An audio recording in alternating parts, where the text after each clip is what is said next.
Now there are some terrifying urban legends out there, but the ones from India might be the scariest of them all. My name is AJ Spatola with Most Amazing, and these are the top 10 disturbing folklore creatures from India that will haunt your nightmares. At number 10 is Vasuki, the snake coiled around Lord Shiva's neck. This is a prominent figure in Indian mythology. This mythical serpent isn't inherently terrifying, but its presence holds a deep significance.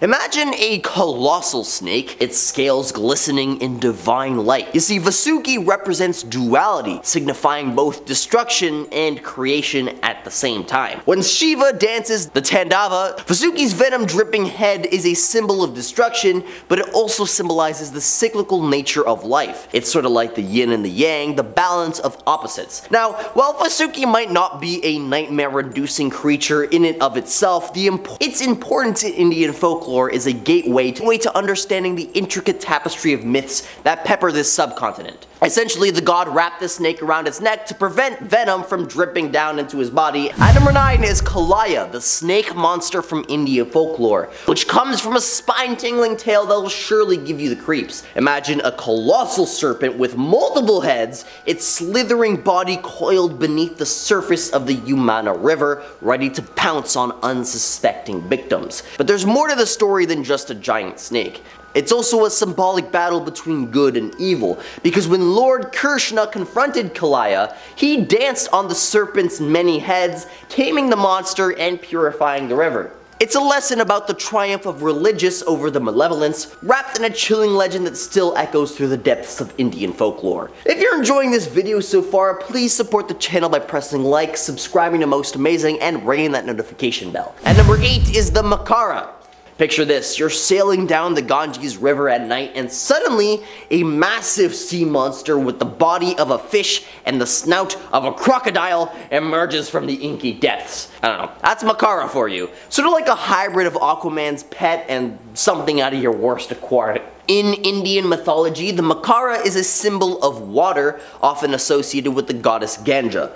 But despite being associated with a goddess, it's not always friendly. It's not always this friendly, benevolent creature. Some tales depict Makara as a ferocious beast that swallows people whole. I mean, considering that it's a beast of the ocean, considering it's a beast of the water, that makes a lot of sense. So the next time you're out for a moonlit boat ride in India, keep your hands and feet inside the vessel at all times, because you might not want to take your chances with this not so friendly sea monster. At number 7 is the Vritra Ahi, a spine-tingling entity from Indian folklore which lurks in the shadowy depths of ancient tales. Imagine yet another colossal serpent, but this time it's got 1,000 heads, wrapped around the very essence of drought itself. In these stories, Vritra Ahi is synonymous with drought, a creature that hoards water, preventing rainfall and causing devastation. It's not just a monstrous serpent, it embodies our fear of drought and scarcity. This folklore underscores the importance of water in a country like India, where monsoons are life-sustaining events. Vritra Ahi serves as a reminder to respect and cherish this vital and often underrated resource.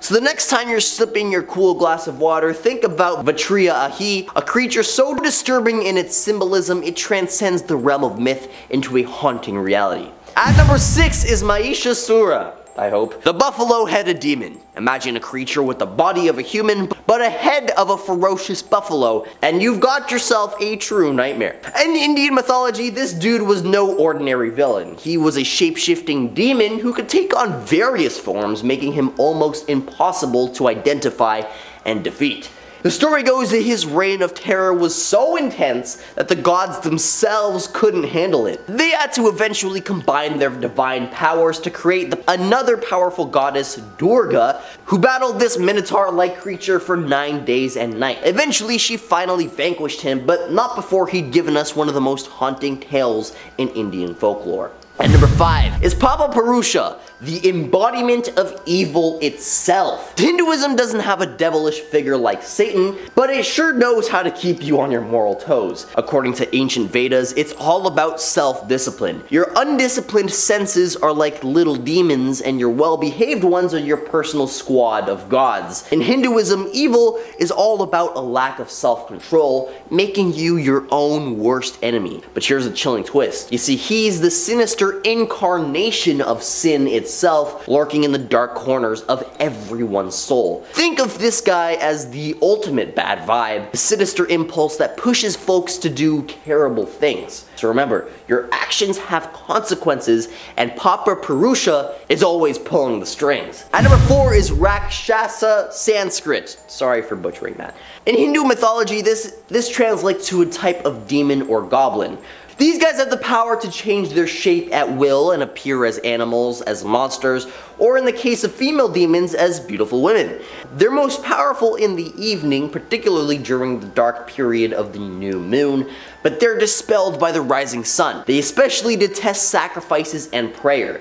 The most powerful among them is their king, the 10-headed Rava, a female demon who is well known for her attempt to eliminate the infant Krishna by offering him milk from her poisoned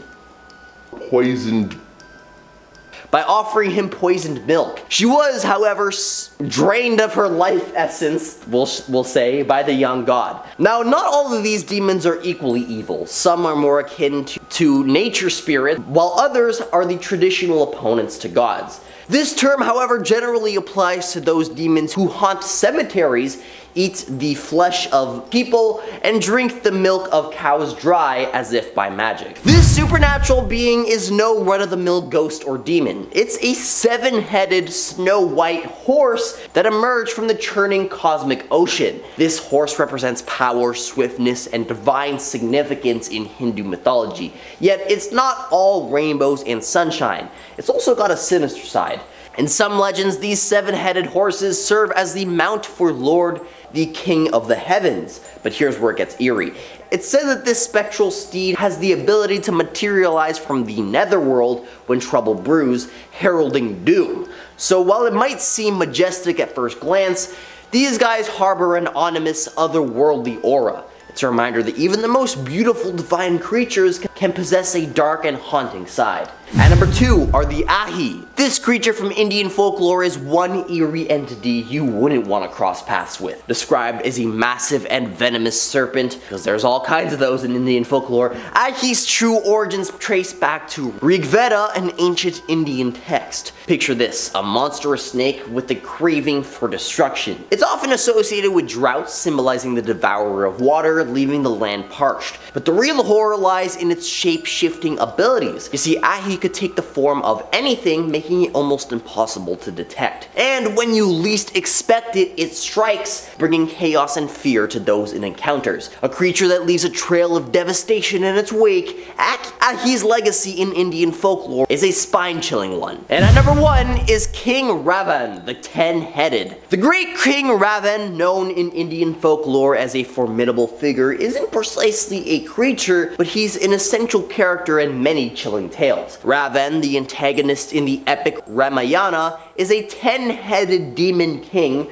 often depicted with 20 arms. He symbolizes the ultimate evil and embodies the consequences of greed and arrogance. While not a literal creature, his portrayals in folklore are indeed nightmare-inducing. His golden city, Lanka, is another significant element in these tales, and it's said to be a place of otherworldly beauty and enchantment, yet it's a dark and treacherous domain. Ravan's stories often serve as a reminder that the scariest entities can be found within ourselves, and the consequences of unchecked power can be hauntingly real. As always, if there's a disturbing folklore creature from India that will haunt your nightmares that you think I've missed here today, feel free to let me know down in the comments, and maybe your suggestions will be included in a part 2 of this series. My name is AJ Spatola with Most Amazing, and I'll catch you all in another video. Later. Ravan the 10-headed. You're right. Thank you. And at number 1 is King Ravan, the 10-headed. The great King Ravan, known in Indian. At number 3, oh my god. Uck. Uch. There's two chuchs next to each other. How do you pronounce that? Uchchihishravas. Oh my god! Shravas. Okay, at number 3.